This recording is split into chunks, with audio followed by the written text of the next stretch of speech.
Hi and welcome to Talking Sense. Today I wanted to use a soccer analogy. We're in the midst of the World Cup. It's almost the final, and I'm sure whichever team you were following, whoever you were supporting, I know we have that sense of competition going around this time. And I want to talk a little bit about that because in our culture, being number one means everything. And I'm beginning to understand that you don't have to be number one to be successful. In fact, the one measure that we are trying to encourage you to meet and to use for growth when we speak as Centonomy is yourself.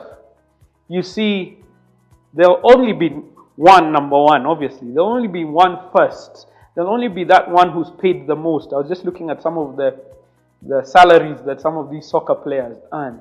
There'll only be number one, just one person. But it does not mean that everyone else playing in the league is not successful, is not earning a good wage, is not wealthy. We need to stop measuring ourselves against other people and to begin to measure ourselves against our best. Are you doing your best? You see, I was just looking. Here's the idea. The average pay in the English Premier League, average pay is 25 million shillings per week. The least paid guy makes over 1.7 million shillings per week. I believe that guy, if he's at his maximum, is extremely successful and wealthy. He's not number one. Most people won't even know his name. Sometimes they won't even buy his t-shirt. But he's maximized himself.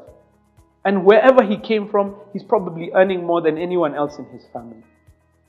You see, we measure ourselves against the top executives in Kenya, against the big businesses, the Manu Chandarias, the Chris Kirubis, and we wonder, I'll never be.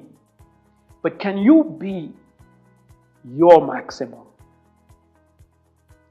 The problem is that many times we don't push ourselves to the very end. And as I think about it, that's where true wealth is found. When we push ourselves to our maximum. Because in that place, you'll have found your purpose. In that place, you'll find satisfaction that you did your very best. And no more guilt and no more regrets. You'll have done your best. Will you do your best? Subscribe. We have lots more to talk about here on the Centonomy channel.